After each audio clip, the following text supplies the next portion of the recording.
Bangladesh Windies test series Mominul হকের পর জাকের আলীর 50-তে সিরিজের প্রথম টেস্টে ওয়েস্ট ইন্ডিজের বিপক্ষে ফলোঅন এড়িয়েছে বাংলাদেশ। অ্যান্টিগা ক্যারিবীয়দের 9 উইকেটে 450 রানের প্রথম ইনিংস ঘোষণার জবাবে তৃতীয় দিন শেষে 9 উইকেটে 269 করেছে টাইগাররা।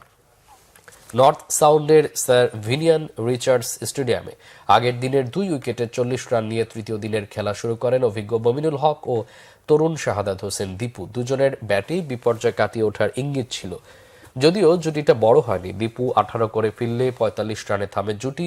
66 রানে 3 উইকেট হারিয়ে ফলোঅনের সংখ্যায় তখন বাংলাদেশ। মুমিনুলের সঙ্গে চ্যালেঞ্জ মোকাবেলায় যোগ দেন লিটন দাস। মুমিনুল টেস্টে তার 21তম হাফ সেঞ্চুরি করে 50 রানে ফিরলে 62 রানে ভাঙে গুরুত্বপূর্ণ এই জুটি। প্রথম শ্রেণীর ক্রিকেটে 10,000 রান ক্লাবে ঢুকেছেন মুমিনুল।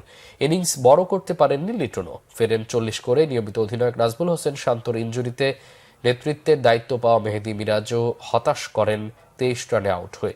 তবে সপ্তম উইকেটে জাকের আলী ও তাইজুল ইসলাম 68 রানের জুটি গড়ে ফলোঅন থেকে দলকে বাঁচান। তাইজুল 25 করে আউট হওয়ার পর জাকের টেস্টে তার দ্বিতীয় 50 নিয়ে 53 রানে ফেরেন। শেষ উইকেটে তাসকিন আহমেদ ও শরীফুল ইসলাম 12 রানের জুটিতে অবিচ্ছিন্ন আছেন। স্বাগতিক বোলিংয়ে পেসার আলজারি জোসেফ 69 রানে 3 উইকেট নিয়ে সেরা সাফল্য পান।